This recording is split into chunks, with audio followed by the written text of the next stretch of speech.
Hey guys, it's Rusty Nelson and I'm talking watercolor today. This is episode 51 and next week I think will be our 1 year anniversary of doing these talking head clips where I'm practicing talking extemporaneously and trying to improve my screen presence and developing shticks and all of that good stuff. So we've made progress in 1 year. I can speak a little more fluently, or at least without as many edits as I typically needed when I first started out. So at least I can get started easier now. So that was always the big hurdle when I first started doing these, is just getting a decent start to the video. So I would do 8 or 9 different takes just trying to get the thing started before it started to flow properly. So anyway, I've been on YouTube now for just over a year and 3 months and been doing watercolor and drawing tutorials for everybody, just sticking them out there for people to learn. I'm a college professor, been teaching in higher education for the last 20, I think this is 27 years this year, and I do plan to retire next year, which is why I started the channel. I wanted to be able to do something after retirement that was still helping and benefiting people, and really had the idea in mind that this was going to help get people who may have already retired or approaching retirement or mid-career and they're wanting something creative to do. And that's why I was starting to do these tutorials and encouraging people to get back into doing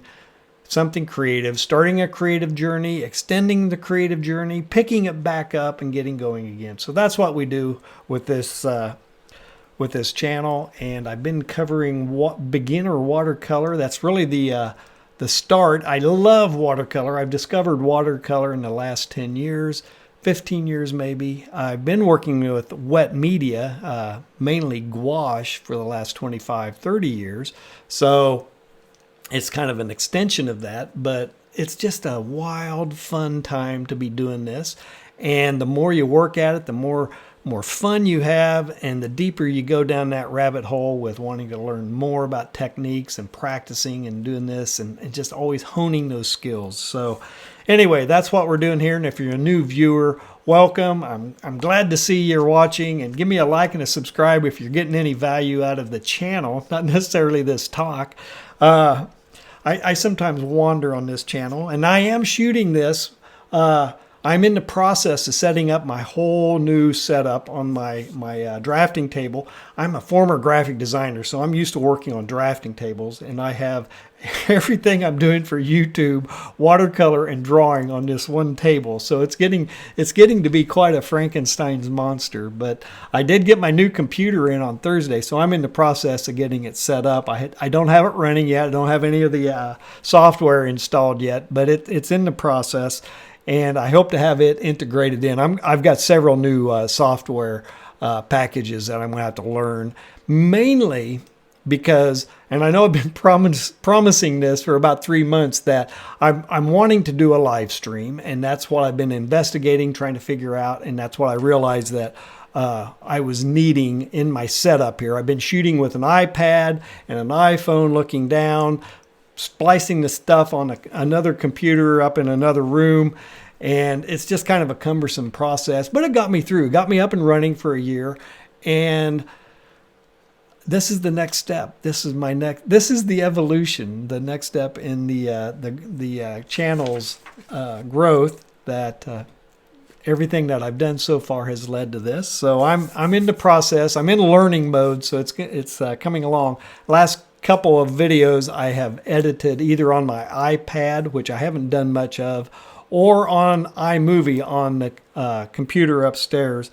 Yeah, I had a glitch a couple weeks ago, week and a half ago, that threw everything up into the uncertain category, and so we're trying to get everything equalized and brought back into some sort of stable condition that I can continue doing these, and I can focus on making the videos instead of dealing with all the other issues. So if that ever happens, if you're a YouTuber out there, you let me know if that ever happens. Does it ever level out? Does it ever get even? So anyway, that's what we're doing. Let's see here. What am I talking about today? Oh, I know. I was going to go in a little deeper on a question I had. Tema, I think that's who dropped the question about a week ago on, I think it was the color face tutorial, asking if there was any place to go or if I've done more intermediate oriented type tutorials, which got me thinking on the whole idea of beginner, intermediate, and advanced. And I know at the university level, you're always kind of getting the freshmen are the beginners, right? They come in, they don't know anything, and we're getting them into the program and teaching them all the foundation skills through our drawing 1, drawing 2, which is typically observation drawing, still life, and then figure drawing, live model figure drawing, and then a couple of design classes where they're learning fundamental principles and elements of design, and even 3D design. So we still kind of have that base model, and a lot of universities work that way, and then that prepares them for their advanced level studio courses, be it studio art or graphic design courses. And I know for our program in a graphic design, we will introduce a lot of, well, we try to introduce as many basic beginner level concepts and things that a student should know and be aware of, at least. Not that they're good at employing them yet as a rising sophomore or even a junior, but they're getting the information that they can then take and work with and develop over the course of the next year and a half or 2 years, depending, before they graduate. But we really are just getting them up off the ground and predominantly aware of the things they have to be better at. And to reach an intermediate stage or even an advanced stage is really more of about following a program of assignments and skills and exercises and developing a learning attitude that gets them to those stages of being intermediate or an advanced artist or an advanced designer. So that's why, it is, any of the beginner tutorials can be viewed and looked upon by an intermediate student or even an advanced student, and it's the skills that they bring to those tutorials, those simple still lifes, those simple landscape scenes or painting trees or architecture. It's not so much that there's intermediate skills that you have to do, or you do the beginner stuff to get to the intermediate stuff. It's an evolution of those basic things you learn and the more sophisticated way you're using them and employing them in the piece that you're working on.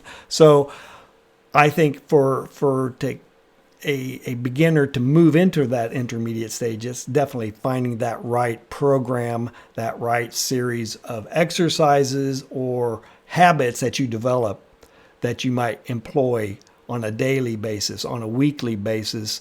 And that's what gets you to the intermediate stage. And I think that's why you don't find many things that are labeled intermediate tutorials or even advanced tutorials. And that's why a lot of the people are then selling courses or more of an advanced master class type thing where people can sign up and they will then charge money for that level of attention. And it's really becomes more of a matter of attention back and forth between the instructor, the pro, and giving you feedback as to what they're noticing, what you might be doing. So it's more of a critique and feedback system and process, in addition to building more and more practice and skill sets through repetition and things like that. So that, I think, is what your frustration is that next level is a different type of thing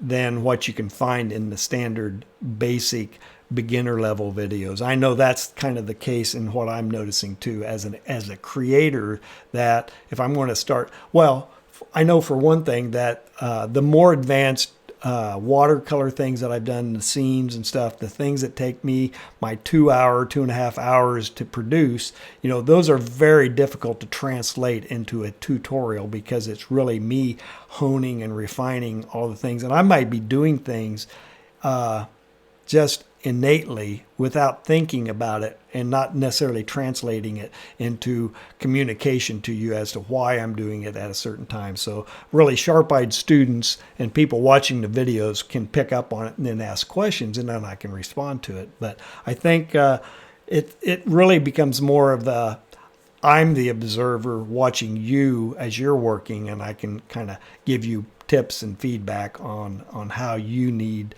to work, or things you could try that would get you to that next level. So that is kind of what I'm thinking. And I think that gave me a really good idea for some things that I'm planning on doing for my Patreon channel, and starting a Gumroad channel. Maybe it's just a simple matter of a kind of a course structure. It could be a self-paced course structure that I could put together and put out there for you to join in and be able to download and things like that. So that's what I'm thinking. It was a really good question, and I'm working on that right now as well. So I'm putting together that PDF download of that syllabus of things that you need to do to go from beginner into intermediate, or even going from intermediate into the advanced level type abilities and skill sets and knowledge bases. So keep an eye out for that. That's going to be coming. So that was a really good question, because it really did get me thinking on that lines, and it has kind of given me more things to think about and things I need to do that will, I think, help me prepare and figure out how to monetize and scale up my channel as well, without getting in the way of these nice tutorials that I'm putting out onto YouTube for free. So I do want to continue doing that, because I love getting people excited and involved and picking up their paintbrushes and their pencils and sketching and studying and doing these things, because it is so healthy. It gets your mind in the right place. You're in really good places. I just never have had a bad day when I'm drawing or painting, even though maybe the pieces go to hell. They look like crap, but boy, it's just a great time just sitting down to draw something and to sit down and watercolor something, and you're gonna feel so much better after doing it. It might get you outside, walking around, tramping around through the woods to see and find those perfect scenes that you wanna try to watercolor. So yeah, that's what we're doing here on the channel, and I'm going to figure out all the other stuff as I go. Hopefully, with any luck, I'll keep my fingers crossed. And some other comments. Let's see. I did have a good comment on my little caricature face that just posted today. This is Monday as I'm recording, and you're watching this on Wednesday. Somebody was asking, what do I do with the little caricature after I've inked it up on the tracing paper? And it was a process, and what I showed you was definitely my graphic design process, where I would do pencil sketches, pencil comps, and then throw either tracing paper on top of the pencil comp or marker paper on top of the pencil comp, and then do the refined version of it. So typically what would happen after I'd ink it onto the tracing paper would be, it would then go off to be scanned or photographed and then used in a brochure or in an ad or something like that. So it was definitely my process to create camera-ready mechanical artwork that could be then integrated into a graphic design. So that's definitely what I was doing there with that caricature. I used to do a ton of caricatures when I was caricatures and cartoons when I was a graphic designer. And it was a very, very handy skill set. Plus, it's just a lot of fun. And sitting in meetings, I do this all the time right now. I'll sit in meetings and I'll notice some of my interesting looking colleagues in the sitting around the table, and they get caricatures of themselves sitting in the meetings. So anyway, that's really good practice too. Just sitting and observing people and then trying to catch a caricature likeness of them. So it's not as it's more forgiving in some ways, but then again, it might be a little more difficult in other ways, that trying to catch a likeness of a person through caricature. So, but it is a lot of fun. So, let's see, another comment. Somebody was asking, or well, they made a comment about the. I know who it was. Let's see. They were mentioning they thought my highlights on the color face pretty girl tutorial maybe was a little heavy-handed, a little harsh. And yeah, I could agree with that. I think I'm trying to. Well, let's see. I shot that. Yeah, it was one of those. It was a difficult shoot, mainly because I was struggling to get that face to look halfway decent. It turned out a lot longer than I intended, and I think I was rushing the back end of it, where I would work and massage those simple highlights a little more sensitively than what turned out in the video. So it was a good catch. It was a very good observation, and definitely right on target as to maybe massage and work to get those highlights to look a little better. But it turned out okay. Again, I'm still working to try to compress my typical watercolor workflow from anywhere from 2.5 hours down to that 35, 40-minute, hour-long stretch of getting something painted in that amount of time to look good. But maybe I can relieve some of that pressure of feeling like I have to compress it so much with my better setup. So if I'm not taxing my mobile technology to the extreme with shooting the videos, maybe having the computer on my setup now will give me a little more time on task that I can then edit around. So anyway, good catch and good comments. And I think I've already gone way past over my 15 minutes. So it was a good conversation today. I did have a lot of fun this last week. Things are looking good. Making some progress on all fronts: the technology, the shooting, the editing, the monetization, and even the live streaming. So a lot of cool things hopefully will start happening maybe by the end of the semester. It's a crazy time of the year, so keep an eye out. And if you got any value out of today's Talking Watercolor, please give me a like and a subscribe. Head over into the video description. I'm constantly popping in affiliate links for supplies and various things, the watercolor, the pans, the brushes, pencils, charcoal, all that stuff's over there in the video description. And if you think, if I'm doing anything on this channel in the general sense and you would like to support me financially, head over to my Patreon channel and give me a $5 a month membership. Hopefully the benefits will soon be expanding upon what you will get for that membership in addition to just supporting the general work that I'm doing. And hopefully that's going to happen soon. So thank you for all your support, and thank you for watching, and I'll see you in the next Talking Watercolor.